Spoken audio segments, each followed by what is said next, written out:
Hey guys, tonight we're setting sail. But not for glory, honor, or a romanticized funeral with flaming arrows. No, we're here to ruin someone's coastline. Specifically, Britain's. Because for over 300 years, the Vikings weren't just pirates in hornless helmets. They were the human equivalent of a house party that starts with stolen silverware and ends with a cousin marriage. So dim the lights, maybe put on a cozy wool tunic, and let's ease into tonight's journey across muddy beaches, burning monasteries, confused monks, and 1,000 place names that somehow all sound like weather conditions. This is not a story of conquest. This is a story of slowly, stubbornly ruining an island, with boats, axes, and excellent Scandinavian real estate strategy. Chapter 1. Welcome to the Raid, a Viking's favorite icebreaker. The surprise wake-up call. Imagine waking up on the coast of Lindisfarne in 793 AD. The birds are chirping. The monks are chanting. The manuscript copying is in full swing. And then there's screaming and fire, and a sudden awareness that your abbey has been promoted to training target for the North Sea's most enthusiastic axe club. This wasn't a war.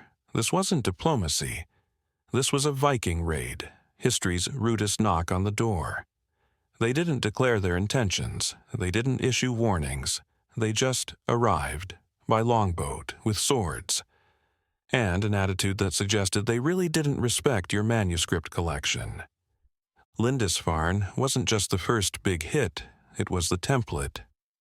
Gold chalices, stolen monks, either dead or converted into very confused swimmers. Relics, packed like souvenirs. And before anyone could say, "Wait, are those dragon heads on the boats?" the raiders were already gone. What made it worse was how efficient it was.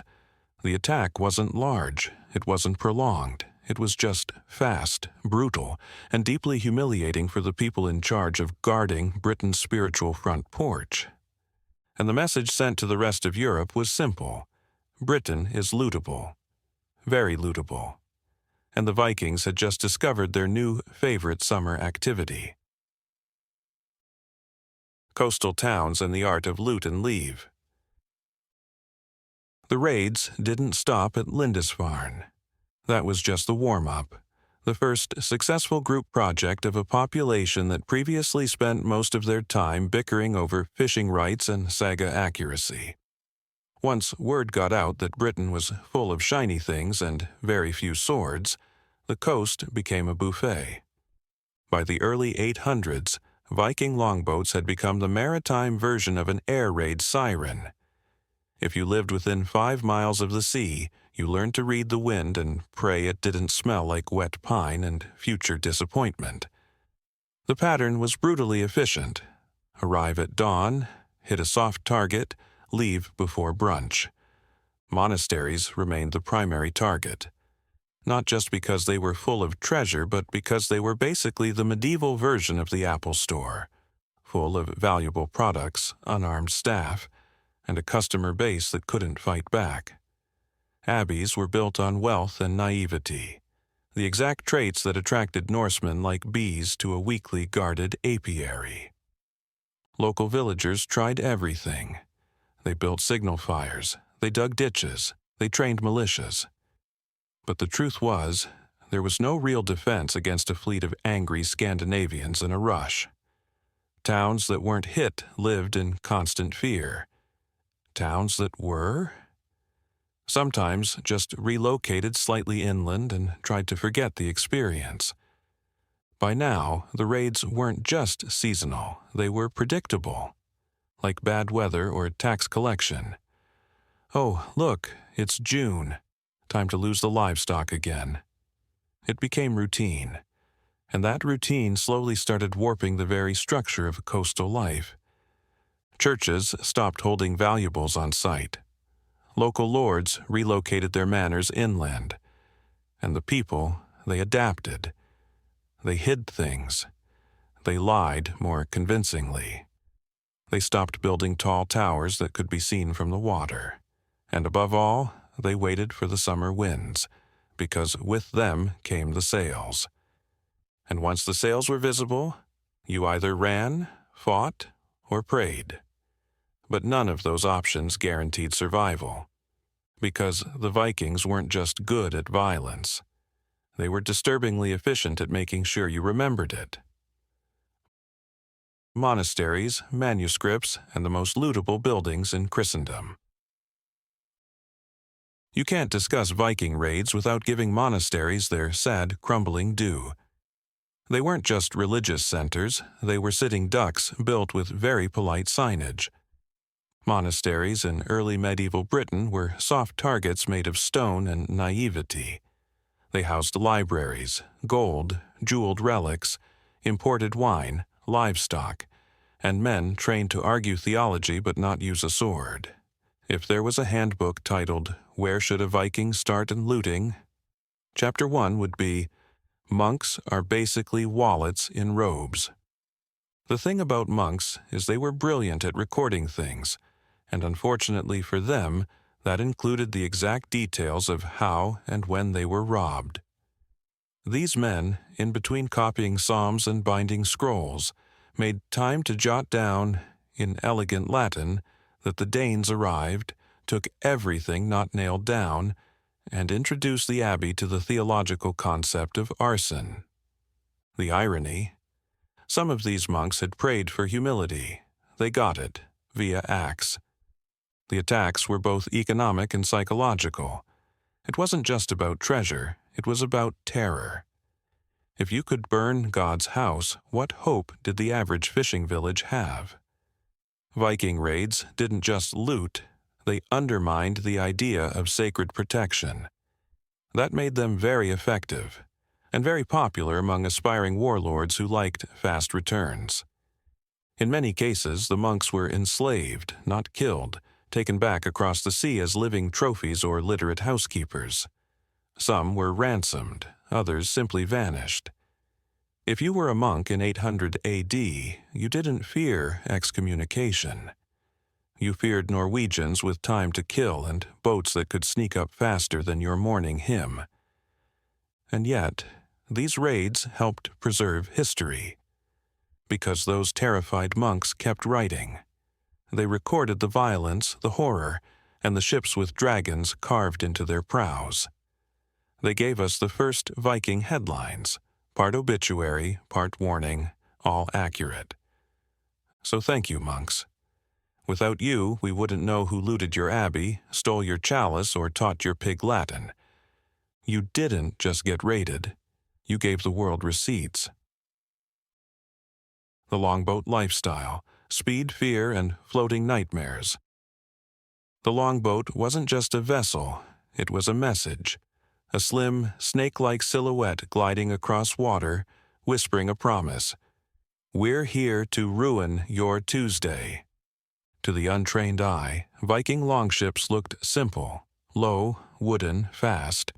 But in reality, they were the Formula One cars of medieval terror. Light enough to carry across land if needed, shallow enough to navigate rivers, and strong enough to survive open sea crossings in weather that could give Thor motion sickness. And quiet. That was the most terrifying part.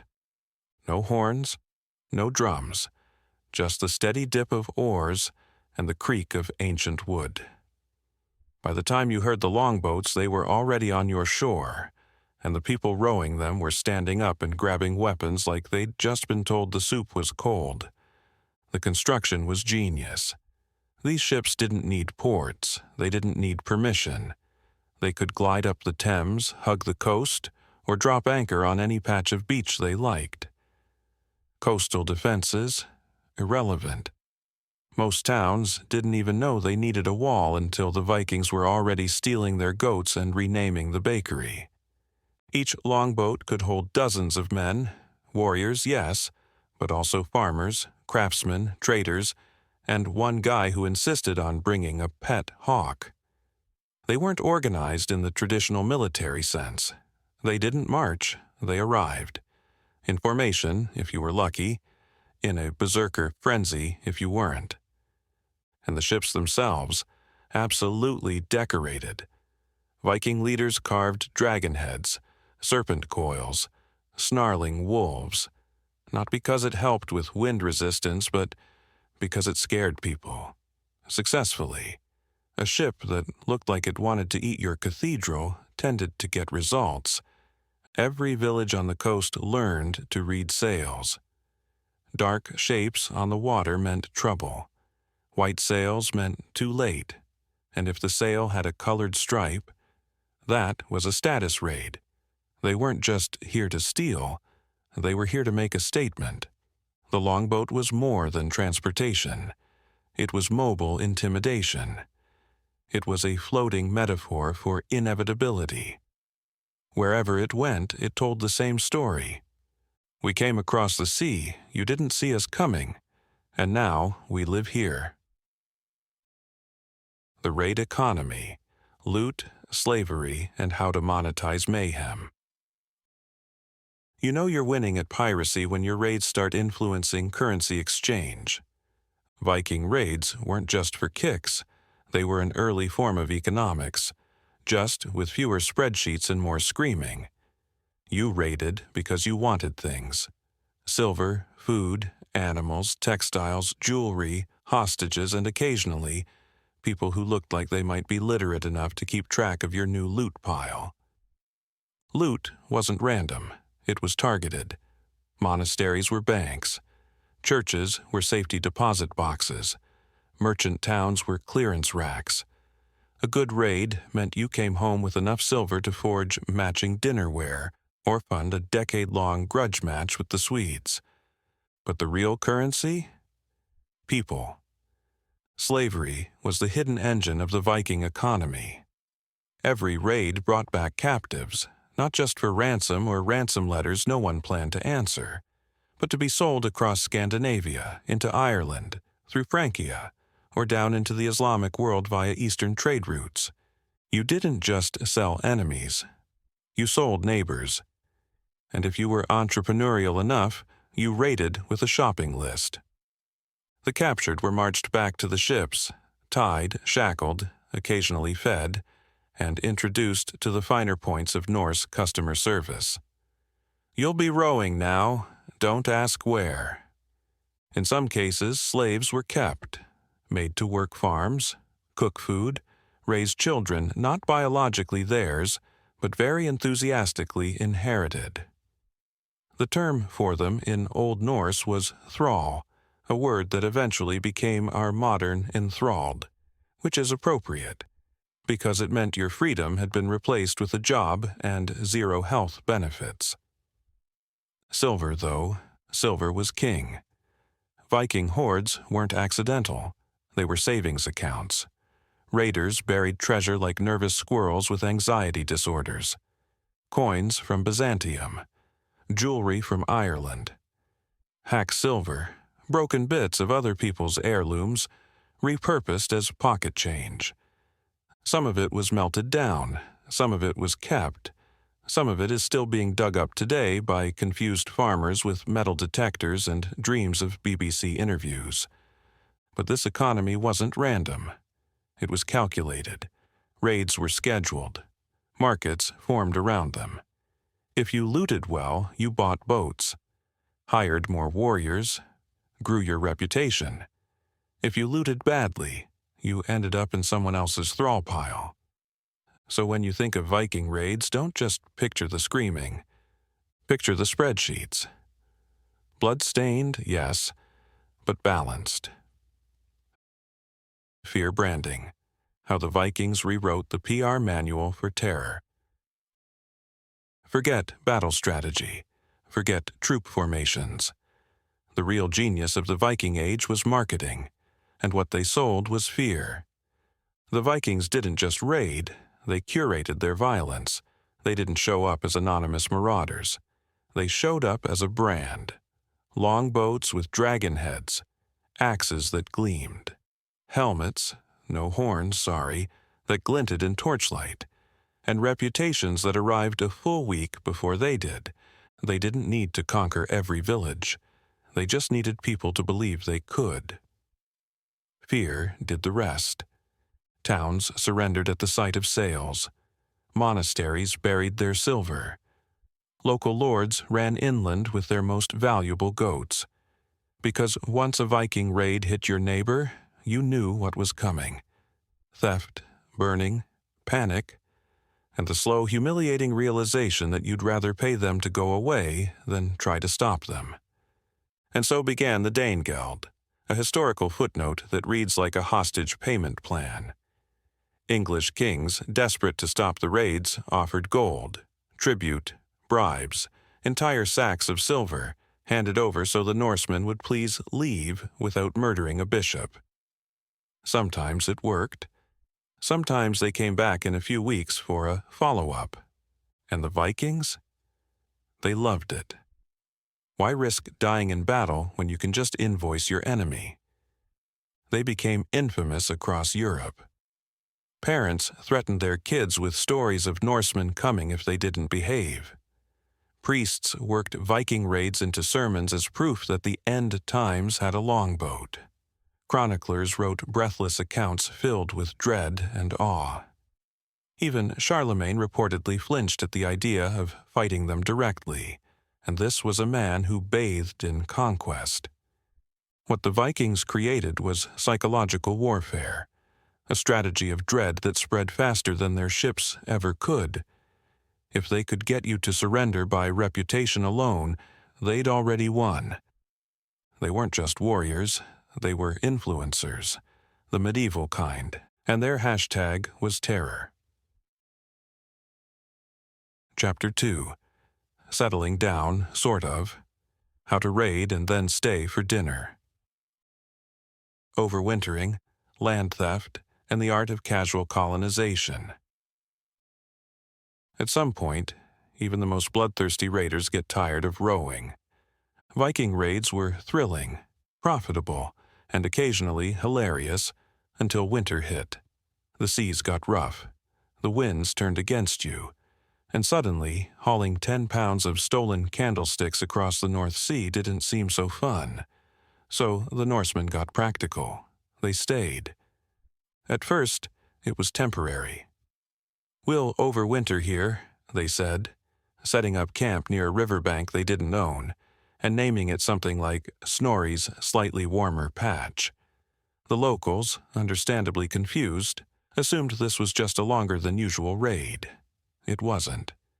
It was the beginning of Viking Airbnb, but with fewer checkout policies and more pig theft.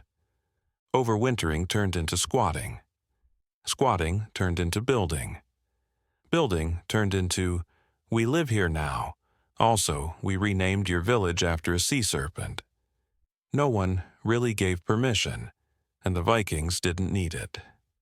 They just started farming land that wasn't theirs, marrying people they'd recently raided, and trading with locals they hadn't stabbed yet. To the Norse, this was resourcefulness. To the locals, it was deeply confusing. The people who burned your abbey 6 months ago were now asking if you'd like to barter sheep for cheese. They showed up to feasts. They complimented your daughter's weaving. They insisted their sword collection was purely decorative now.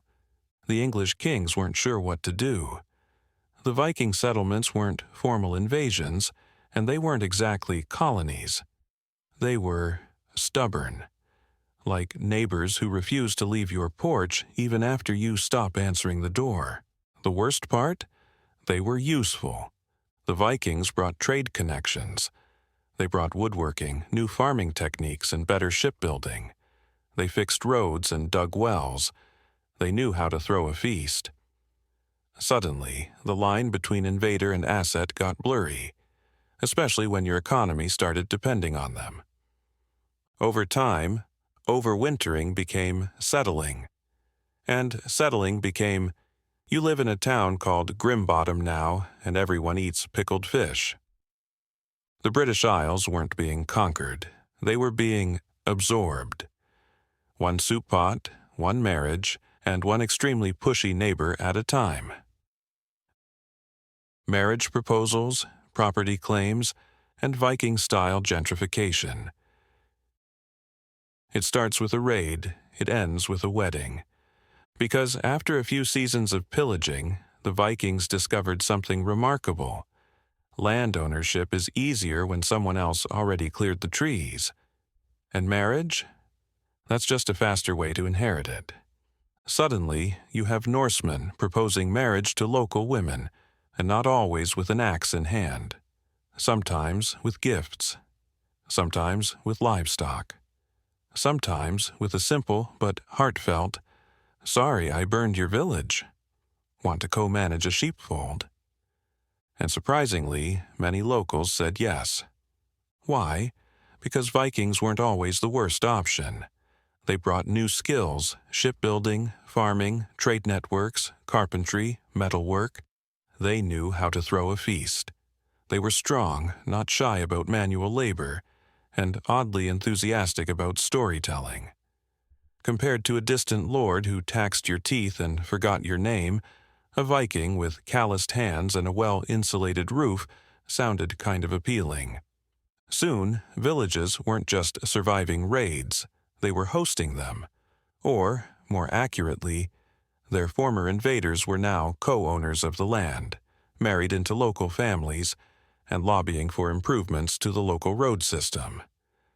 What followed was a slow, awkward process of gentrification, Viking edition. Thatched huts gave way to Norse-style longhouses. Old English town names were shortened, roughened, and ended in dash-by. The dialect twisted. New gods arrived in the form of carved figures tucked beside the family crucifix, and dinner got louder. Even property laws started changing. The Vikings didn't do feudalism the same way. They valued personal agreements, oaths, witness systems, and very clear definitions of what happened when someone's pig wandered across your yard. This challenged the local nobility, who were used to hereditary vagueness. The result? Legal fusion. Entire regions adapted to Norse customs. English nobles found themselves negotiating with men named Ulf, who insisted on reciting land boundaries by pointing at trees and growling. But make no mistake, this wasn't full assimilation.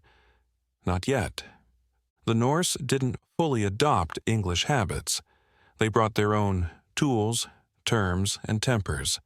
They refused to bow to kings they didn't respect. They kept naming their sons Blood Eagle, and they still got into fights at festivals that started with beer and ended with a funeral. And yet, bit by bit, they were becoming permanent. They weren't just invaders anymore. They were landowners, husbands, and neighbors. And they weren't leaving. From camps to communities, how the longhouse replaced the raid. At first, the settlements were temporary. Just a few tents, some stolen livestock, a drinking circle around a fire. Nothing formal, nothing permanent. But Vikings, despite their reputation for destruction, were also excellent at accidentally building things. It started with winter shelters. Then came storage huts, then a hall, then someone said, "Might as well dig a well." And suddenly you had infrastructure. Congratulations, you've built a town. Gone were the pop-up raid camps. In their place, longhouses, the Viking signature building. Rectangular, timber-framed, smoke-vented, and drafty in all the wrong ways. But they were durable, efficient, communal. A longhouse wasn't just a home. It was a statement. We live here now, and we're not leaving unless the roof caves in or someone burns it down. Again. The layout of these settlements evolved fast. One longhouse turned into 5, then into 10, then into a settlement with paths, fences, livestock enclosures, and people arguing about chickens like they'd been neighbors for decades. Some villages even started holding markets. You could trade cloth, mead, livestock, weapons, and, if things went badly, your least favorite cousin. These weren't just Viking camps anymore. They were blended communities. Anglo-Saxon and Norse architecture started borrowing from each other. English walls met Norse beams. Thatched roofs got reinforced with ideas from across the sea. Farming techniques improved. Trade routes expanded. Local lords began to realize the people they were trying to expel were fixing the roads. Of course, not everything was peaceful. Disputes still happened. Fights broke out at markets. Livestock was stolen. Some churches mysteriously caught fire. But the sheer momentum of everyday life started overriding the urge for violence.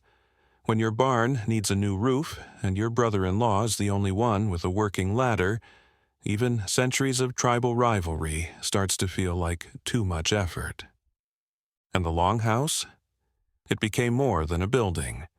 It was the symbol of the Viking shift. From roaming menace to grumpy neighbor, it meant permanence, shelter, a place to pass down stories, roast questionable meat, and invent new swear words when the roof leaked in February. From fire-starting raiders to fence-building homeowners, the transition wasn't dramatic. It was gradual, uneven, human. But by the time the next generation grew up inside those longhouses, the word settler didn't mean intruder anymore. It just meant you were home. Domestic axes and hybrid gods, the cultural merge nobody asked for. So you've got Vikings marrying locals, renaming towns, and installing thatched roofing like it's a personal calling. What happens next? Culture clash. Or rather, culture stew, boiled in mead, thick with contradictions, and occasionally set on fire. The Vikings didn't arrive with a plan to assimilate. But domestic life is sneaky. First, you marry a local. Then, you adopt their festival calendar. Then, you start thinking maybe not sacrificing a goat every solstice is easier on the flooring. Soon, Norse settlers were blending religious customs. They didn't stop honoring Thor. They just added a few saints to the family shrine and started calling funerals longboat send-offs with bonus candles. Christ and Odin weren't exactly friends, but when both promised some kind of afterlife and the weather was terrible, people figured it couldn't hurt to hedge bets. The kids, born in these blended households, were even stranger. Half Norse, half Saxon, and fully bilingual in both axe etiquette and Latin hymns. They knew how to fight, but also how to read. They grew up hearing bedtime stories about frost giants and Jesus, sometimes in the same night. Language melted next. Norse terms entered English like uninvited party guests. Sky, egg, knife, husband, anger, you name it, or more likely they did. English grammar got roughed up in the alley behind the longhouse and came back with new word order, simpler endings, and an accent that sounded like it just finished building a boat. Even law began to mutate. Trial by combat and oaths on sacred rings met charters and writs. A man could now own land, raise pigs, swear on a Thor hammer, and get fined for accidentally burning his neighbor's hayrick. It was a legal system built for chaos, but also for compromise. But don't mistake this for harmony. The merge wasn't peaceful. It was confusing. Some churches refused to convert Norsemen unless they promised not to bring swords to confession. Pagan festivals got rebranded as Saint Days. And every time someone tried to hold a council, half the room wanted to pray while the other half wanted to drink loudly about it. Still, the merge stuck. Because people like comfort. And over time, nothing was more comfortable than familiar weirdness. Your God could be new. Your house could be Norse. Your taxes could be late. But if the stew was hot and no one had raided you this week, that was good enough. Town names, trade routes, and linguistic colonization by stealth. If you want to conquer a place, you can bring an army. If you want to own it forever, just rename the towns.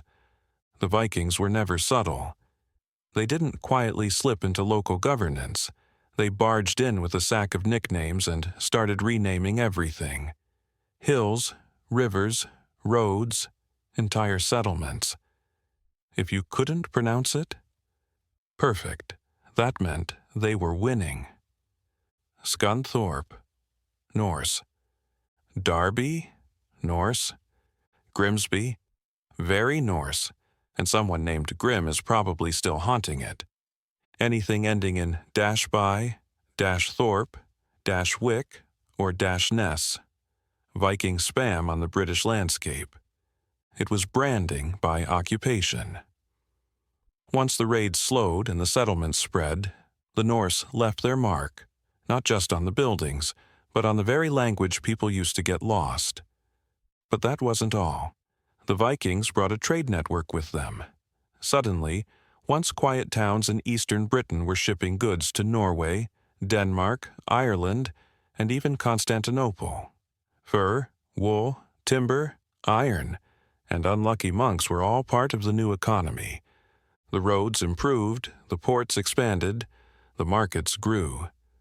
Some locals hated it. Others shrugged and started learning Norse swear words to fit in. Language merged in the process. English absorbed Norse like a sponge at a spilled mead festival. Words weren't translated.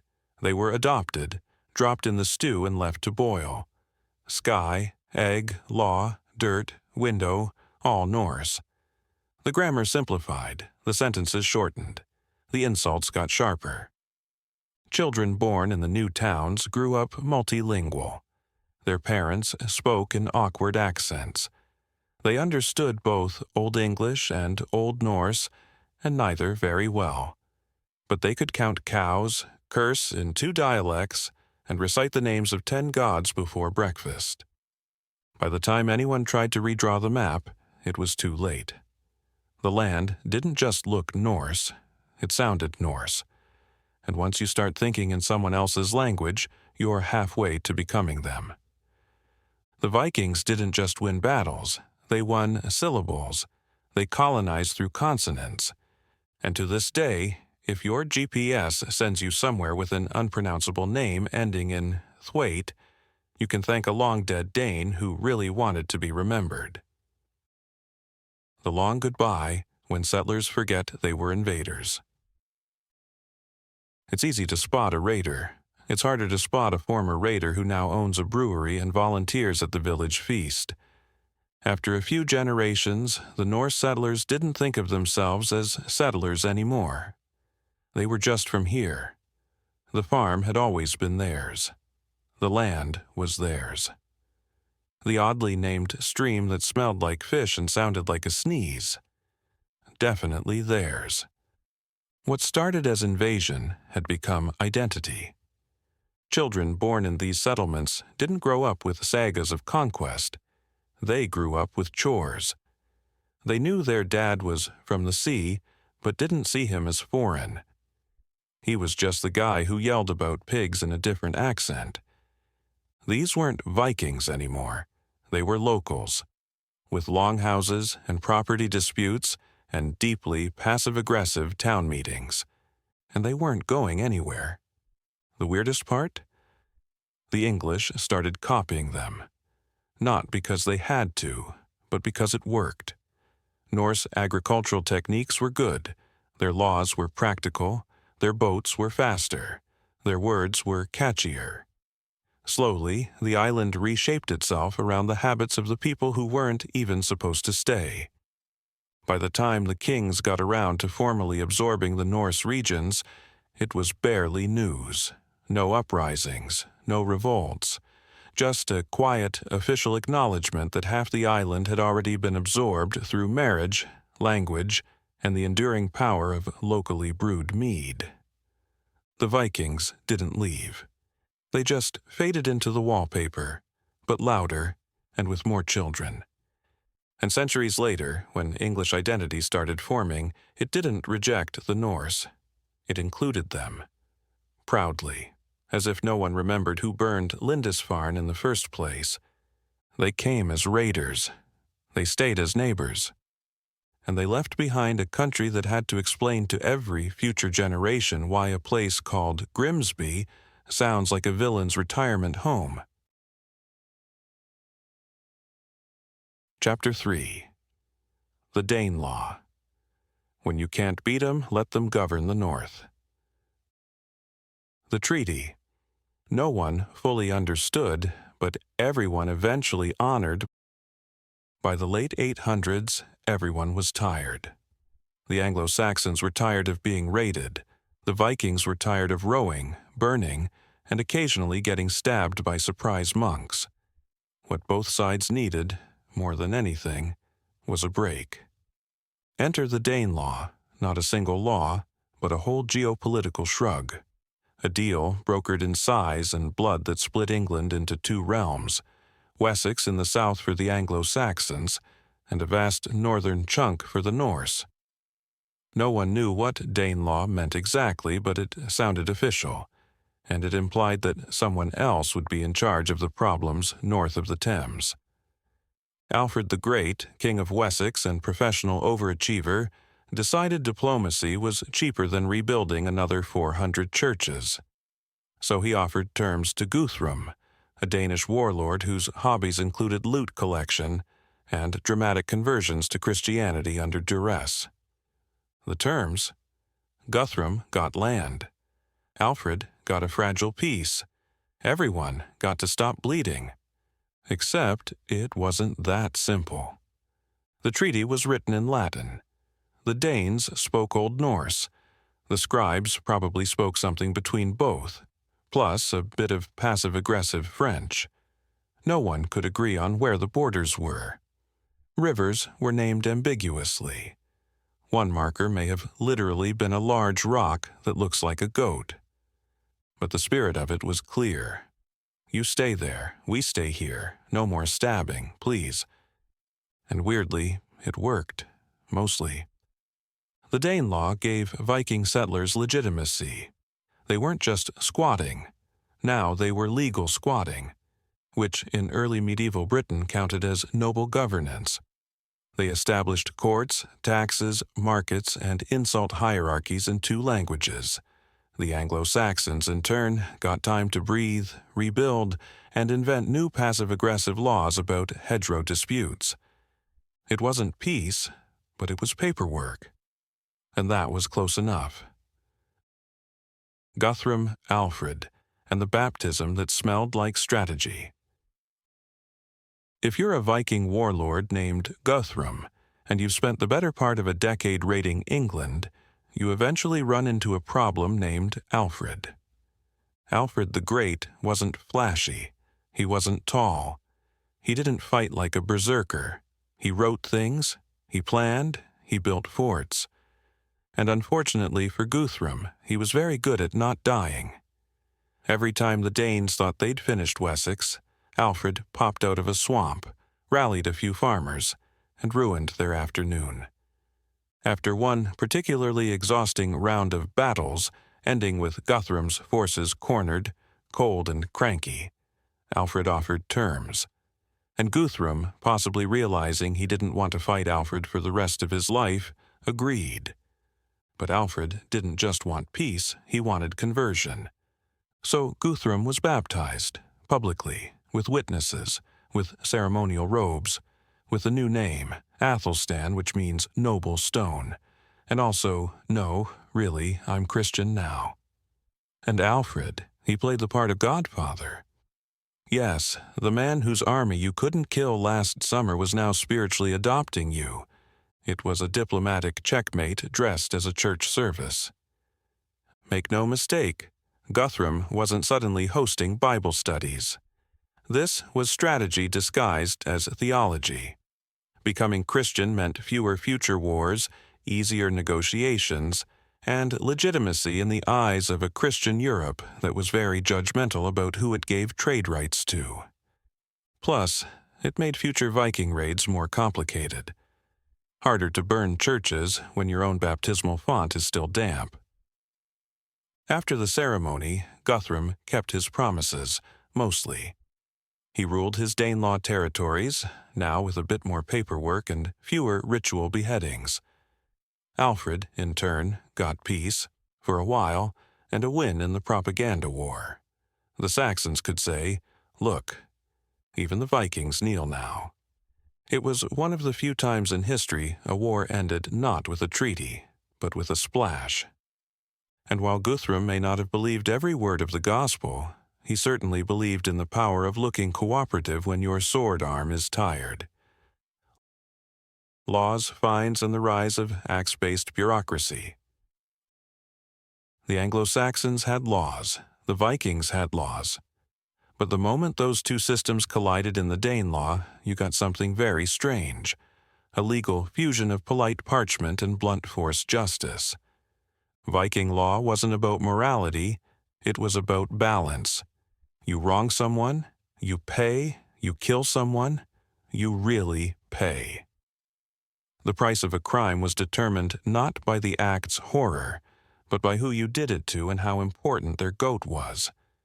This was called the Vergild, literally man price, a ledger of how much each person, and occasionally object, was worth. Kill a noble, pay in silver. Kill a commoner, pay less. Kill a thrall. Still counts, but barely. Burn someone's barn, fined. Steal a sword, pay its weight plus interest. Kill a sheep without permission. Congratulations. You now owe someone 6 more sheep and an apology shaped like a fine. When the Danelaw took root, so did this legal thinking. Anglo-Saxon courts started looking a little more Viking.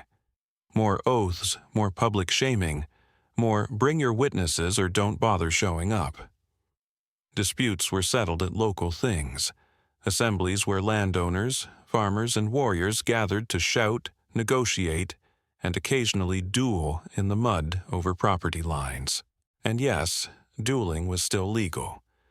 You could settle a case by combat, as long as both parties agreed and someone had a sword that didn't fall apart immediately. If that didn't work, you might swear oaths on sacred items, or on your beard, or on your sword, or on your dead uncle's beard sword. Swearing false oaths was considered worse than theft, because it meant you couldn't be trusted to trade goats or govern a village without cursing someone's crops by accident. What resulted was a legal system that was oddly modern in spirit, but deeply chaotic in practice. It encouraged negotiation, personal responsibility, and very aggressive yelling. And it worked. Disputes got resolved, fines got paid, communities functioned. You could build a society around that, and they did. The Danelaw wasn't just a region, it was a legal mindset, one where justice wasn't handed down from a distant king. It was negotiated beside a smoky fire, with a ledger in one hand and an axe in the other. Culture. Clash courtrooms, Saxon scrolls versus Norse shouting matches. Picture it, a dusty village in northern England. 2 men stand before a gathering. One's holding a sheepskin scroll filled with hand-copied legal precedent. The other is shouting in Old Norse about goat theft and gesturing with a sword that still smells like last week's mutton stew. Welcome to the legal system under the Danelaw. What happened when 2 drastically different legal traditions, one Latin-based, scroll-loving, and vaguely obsessed with land disputes, and the other oral, pragmatic, and disturbingly okay with trial by axe, tried to settle property issues together? You got hybrid justice with a side of confusion. The Anglo-Saxons loved documentation, charters, writs, witnesses who wore too much wool. They believed in rules written by kings, approved by nobles, and enforced by long-winded argument. It was like arguing with a priest who also farmed taxes. The Norse?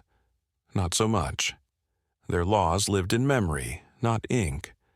They were passed down by law speakers, men trained to recite the rules aloud, often from a raised platform with a crowd of very drunk villagers listening for sport.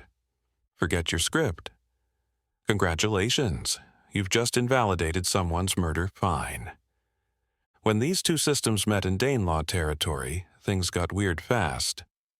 Some towns tried to merge the systems. Scrolls were read aloud, then interpreted by someone's uncle with a good memory and a suspicious understanding of goats. Oaths were sworn on both Bibles and Thor's hammer, just to be safe. Disputes were settled with silver if you were lucky, or shouting matches if you weren't. In court, a Saxon might bring 10 witnesses and a page of stamped parchment. A Norseman might bring 2 witnesses and a cousin who owed him a favor. If both sides lost patience, it was settled with a duel or a fine, whichever left fewer bruises. Strangely, it worked. Not because it was efficient, but because everyone knew the alternative was more blood. Compromise didn't come from philosophy. It came from fatigue. People just wanted to go home, patch their roofs, and stop arguing about oxen trespassing on ancestral burial mounds. This cultural mashup laid the groundwork for future English law. Precedent plus personality, oaths plus ink, yelling plus paperwork. Because nothing says civilization like a courtroom where one man cites scripture and the other quotes his great-grandfather while sharpening an axe. Silver, status, and the politics of not getting raided again. The Danelaw wasn't just a patch of land. It was an economic zone, a cultural project, and, let's be honest, a very elaborate insurance policy. Because while the ink dried on shaky treaties and Guthrum wore his brand-new Christian name like a costume at court, real life carried on. And real life in the Danelaw was ruled by silver. If Viking raids were about getting rich quickly, Viking rule was about staying rich consistently. And the way you did that? You taxed the living daylights out of everyone without technically calling it that. Enter the geld, a land tax that doubled as a polite way of saying, "We're not going to burn your village this year." Probably. Kings collected it, lords enforced it, and communities paid it because, honestly, they remembered what not paying looked like. But this time, the silver stayed. It didn't sail back to Norway. It funded markets, ports, roads, a bit of administration, and a lot of drinking. Under Danelaw rule, silver bought more than survival. It bought status, reputation, influence. You weren't important because of who your grandfather sacrificed to Odin. You were important because you had weighable wealth. Merchants thrived. So did artisans. Some of the most successful people in the Danelaw weren't warriors. They were clever traders with good math skills and zero interest in being stabbed again.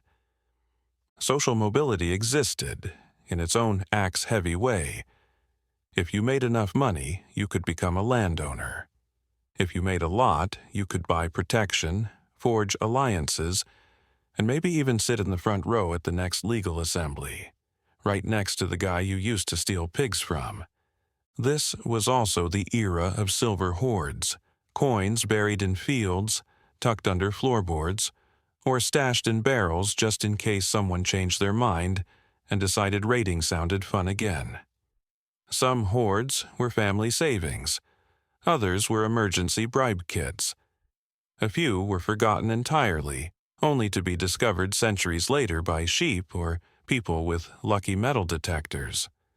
But for the Danelaw to work, everyone had to agree, silently mostly, that stability was better than plunder. The people paying the taxes were often the descendants of those who had once collected them at sword point. It was awkward, but also profitable. The Vikings didn't give up violence, they monetized it. And in the end, the silver didn't just buy peace, it bought time. Time for the Danelaw to grow, to normalize, and to reshape an island that hadn't asked for any of this, but had already started naming its sons after Danish uncles anyway. Boundaries, burnings, and the slow disappearance of a divided England. The Danelaw was never built to last. It began as a compromise, a wobbly, map-scribbled truce between two cultures who desperately needed a nap. and for a while it worked. North and East, Norse law, Norse names, Norse men with very strong opinions about boat design. South and West, Saxon control, Saxon courts, and a simmering frustration that smelled like unresolved trauma. But borders don't stay fixed, especially when drawn with vague directions like to the river or until the hill that looks like a dragon. People kept moving, marrying, arguing, trading, finding each other over pigs. Life went on. And slowly, the divide blurred. Some of it was politics. New kings rose. Some were Anglo-Saxon. Some were part Norse. All of them had to deal with the fact that their subjects spoke different languages, worshipped differently, and named towns like they were inventing consonants on the fly. Some of it was economics. Trade routes didn't respect imaginary lines. Farmers crossed zones to sell wheat. Craftsmen moved where demand was highest. Coinage started looking the same. Laws started looking familiar. Even the insults started blending. And then there were the wars, because this is still medieval England, and peace was only ever rented, never owned. Battles were fought. Territories changed hands. The Danelaw got chipped away, not with one grand conquest, but with reconquest by bureaucracy. Charters were redrawn. Villages were retaxed. Lords were replaced. By the 11th century, the Danelaw didn't vanish so much as dissolve. Like sugar in tea, the flavors remained, but the line was gone. And the final irony, the Vikings didn't lose. They just became part of England. Their names, laws, tools, grammar, and goats lived on. The Danelaw ended, but the Danes stayed, and the English were never quite the same again. The two sides didn't just make peace, they made a country. Chapter 4. Integration. When the Vikings became the weird uncles of England, ale, baptisms, and the art of settling in without apologizing. By the 900s, Vikings weren't crashing onto English shores, they were being invited to dinner. Okay, maybe not warmly, but definitely regularly. What began as violent seasonal tourism had morphed into something awkwardly permanent. The Norsemen were still unmistakable, bigger, louder, slightly more likely to resolve land disputes with a drinking horn. But now they were locals, or at least trying to be. Step 1. Religion. You couldn't be taken seriously in a Christian kingdom if your main religious tradition involved yelling at thunder.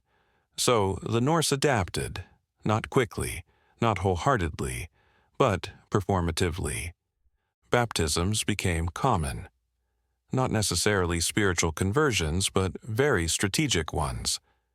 "Yes, I love Christ," said the Viking warlord, moments before attending a feast where half the guests still wore Thor amulets, and nobody mentioned Lent without wincing. Some went full zealot.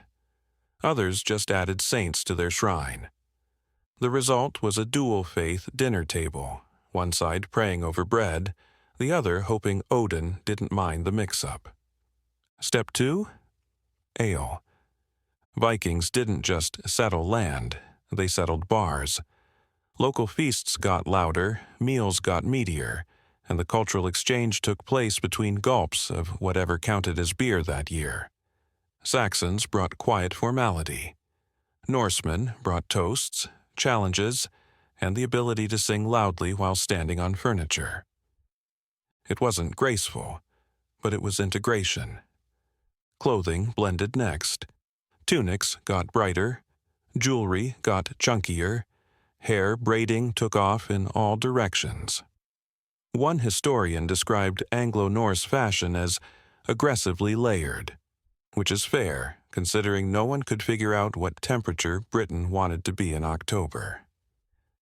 Children were the final step, raised bilingual, bicultural, and occasionally bitheistic. These kids grew up thinking it was totally normal to eat porridge at a Christian feast day while being told bedtime stories about Loki turning into a horse. And honestly, they were fine, because nothing makes a new culture stick like a generation that doesn't remember the war. Bilingual babies, legal confusion, and the Saxon-Norse identity crisis. By now, your average villager wasn't asking, "Are you Viking or Saxon?" They were asking, "Can you help fix this fence, and do you take oaths in Thor's name or Christ's?" Because the next generation of settlers wasn't exactly Viking, and they weren't exactly Anglo-Saxon, they were confused. These were children raised in longhouses with Christian crosses who answered to both Edric and Bjorn. They said prayers in Latin but cursed in Old Norse. They helped with the harvest while reciting both Beowulf and fragments of the Eddas. They didn't care about bloodlines. They cared about bread. This created an identity soup that no one really knew how to label. Local laws reflected the confusion. One court followed Christian penance. The next handed down a verdict involving compensation in livestock and a public apology carved into a shield. Villagers started referring to law with air quotes. Legal assemblies were conducted in 2 languages, occasionally at the same time. Oaths were made in the name of multiple deities, just to cover the bases. Marriages were registered by whichever priest or skald happened to be sober. What emerged wasn't chaos, it was custom. Awkward, inconsistent, but weirdly functional. Everyone had a cousin who spoke both languages, so negotiations became family gatherings with contracts. Some saw this as dilution, others as survival. Because when the world around you keeps changing, the best strategy is to learn both sides of the argument, and then marry into one of them. This hybrid culture left its fingerprints everywhere.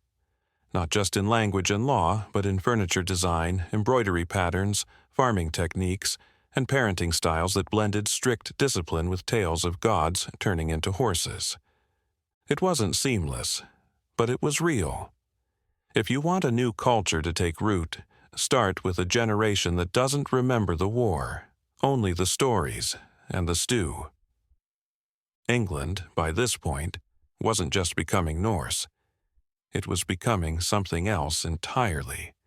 A nation forged in the fire of mispronounced names, shared livestock, and the unspoken agreement that no one quite remembered who was invading whom anymore. Feast halls, church bells, and why everyone's still yelling, "Peace is a loud affair." By the 10th century, the fighting had mostly stopped, but somehow the noise didn't. That's because in Anglo-Norse England, you could tell who lived where based on the decibel level. The Saxons prayed, the Norse partied, and where their villages overlapped, the soundscape was pure chaos. Start with the feasts. Norse culture didn't do quiet dinners. Meals were events.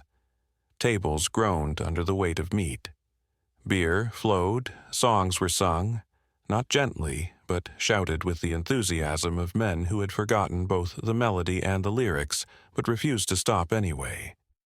Anglo-Saxons, used to orderly mealtimes and moderate conversation, found themselves slowly adapting. First, they tolerated it. Then, they brought bread. Eventually, they joined in, and by the 3rd toast, no one remembered who had invaded whom. Meanwhile, the churches kept ringing bells. Conversion to Christianity hadn't silenced the Norse. It had just given them new reasons to gather. Now you had feast days and saint days, holy days and harvest days. Half the village was fasting while the other half was roasting a goat in honor of St. Olaf. The confusion only stopped when everyone decided that meat on Sunday was a moral gray area they could live with. Clergy tried to maintain order. They preached against excessive drinking, pagan symbols, and rowdy celebrations. So the Norse politely carved crosses onto their drinking horns, wore Thor pendants under their tunics, and yelled slightly less during Sunday Mass. Every feast was a cultural negotiation. Salted fish met boiled barley. Mead clashed with ale. Prayer met poetry. Sermons were followed by sagas, and everyone stayed until someone passed out. And beneath it all, a new kind of culture formed, one that didn't care if your ancestors came from Wessex or Trondheim. If you brought bread, you could sit down. If you brought beer, you could stay. The yelling? That never stopped. But it changed. It wasn't about war anymore. It was about songs, stories, long debates over whether a goat or a pig made better stew. The yelling became ritual, the sound of a shared, chaotic peace. Because in the end, unity isn't always quiet. Sometimes it sounds like 3 generations arguing in 2 languages over a spilled bowl of fish stew, and still agreeing to meet again next week. The Great Vanishing Act, when Vikings turned into surnames. The weirdest part of the Viking story. How quietly it ends. No final battle. No last longboat ride into the sunset. Just names. Carved into headstones. Scribbled in tax rolls. Muttered by shepherds who never once held a sword. The invaders didn't leave, they just got absorbed. So gradually, so thoroughly, that even the chroniclers stopped capitalizing Dane. At some point they stopped being the Norse and started being just Nigel, or Eric, or Thorkel, who married Godgifu and now owns a wheat field and 4 mildly disappointing sons. This wasn't defeat, it was dissolution by familiarity. Family names tell the story. If your surname ends in a son, you're reading this because a Viking didn't know when to leave. Nelson, Robinson, Johnson, not just English, but echoes of Norse tradition. Son of, now printed on your business card. Legacy by DNA, land ownership records changed too. What used to be a field held by Ulf the Hammer became Ulfson Farm. Villages like Grimsby and Thorsway didn't rename themselves. The locals just forgot they hadn't always been that way. And language? The English tongue never recovered. It still wears Viking scars. Words like sky, knife, and window are Norse gifts, the kind you don't remember unwrapping but can't live without. Grammar structures shifted. Even sentence rhythm got a little more forceful, a little more blunt. A little more northern. The Vikings didn't vanish. They faded into the plumbing, into the naming of streets, the habits of villages, the way we argue over property boundaries and pretend we invented roast lamb. Their ships are gone, but their words remain. Their customs survived. Their bloodlines flourished, diluted, yes, but present. Woven into the island like old iron nails in a timber beam. You can't pull them out, and really, you wouldn't want to. How the Vikings accidentally helped invent England. The Vikings didn't set out to invent England, they just wanted sheep. But when you settle, trade, marry, rename things, and rewrite half the legal system, well, congratulations. You're now part of the nation-building committee, whether you meant to be or not.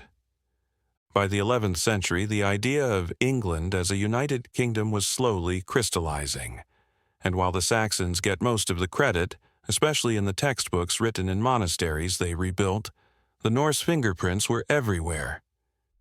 Currency? Standardized thanks to the Danelaw's need to measure fines and bribes with alarming precision. Law? A fusion of Norse practical justice and Saxon scriptural guilt. Governance? Now included people who used to introduce themselves with axes.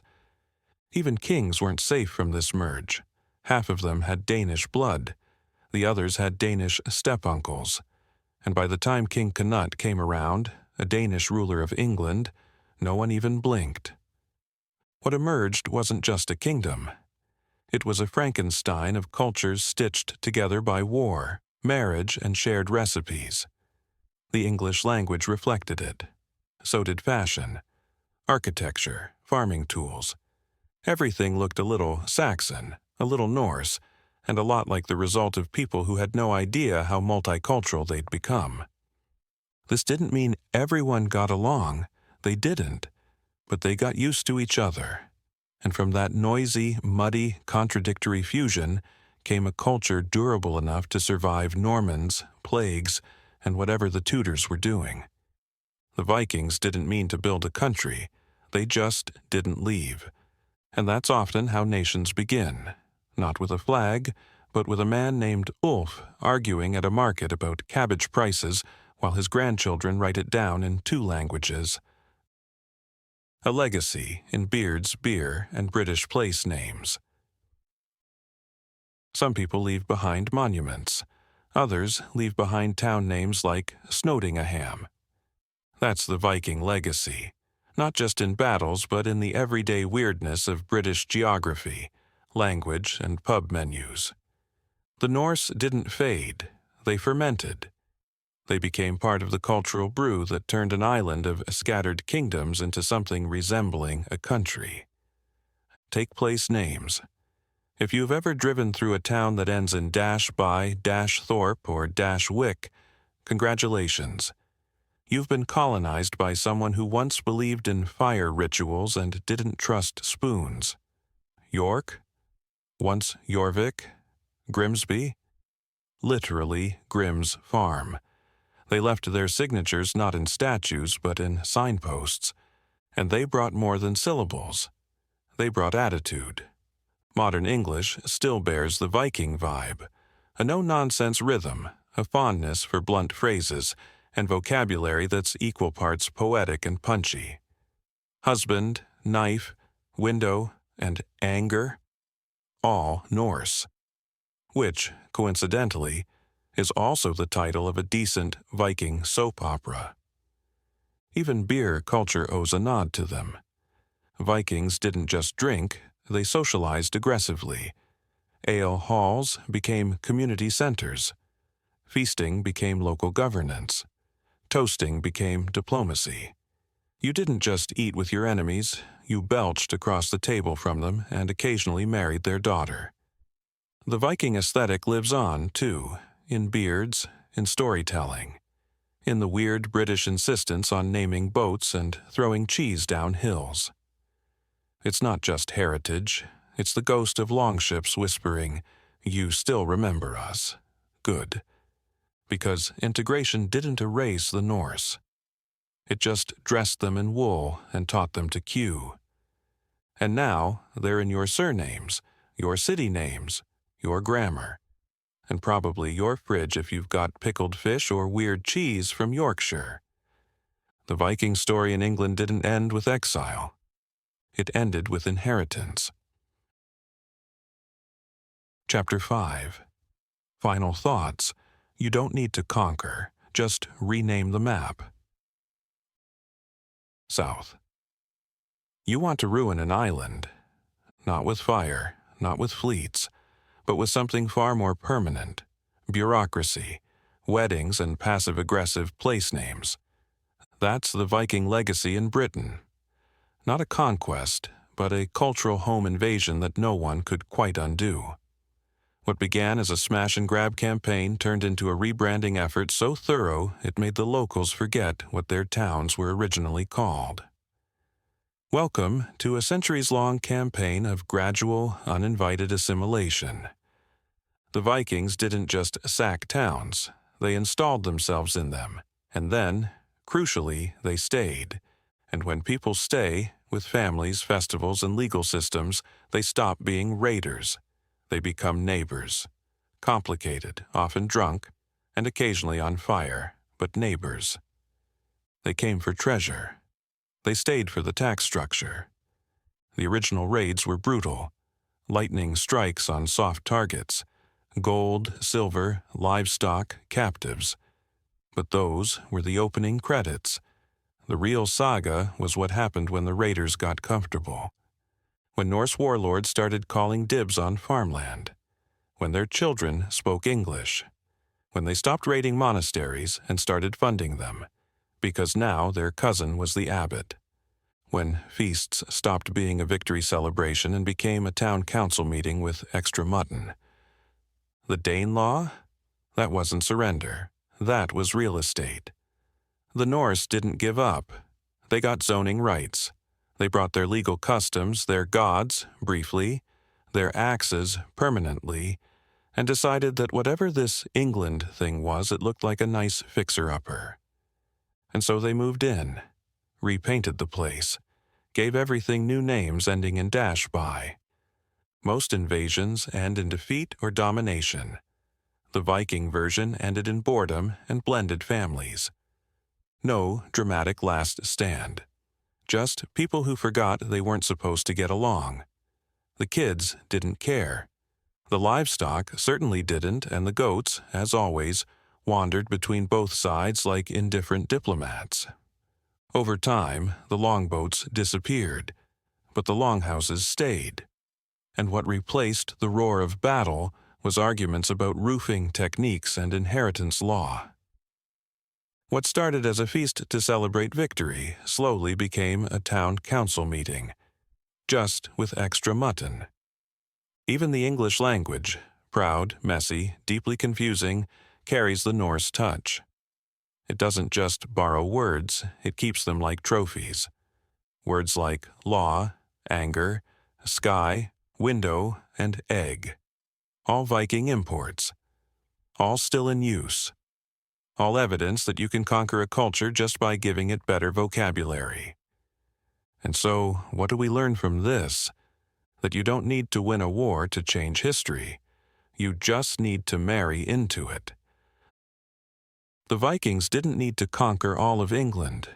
They just needed to stay in enough places long enough that people started saying Thor's Field instead of Old Creek Meadow.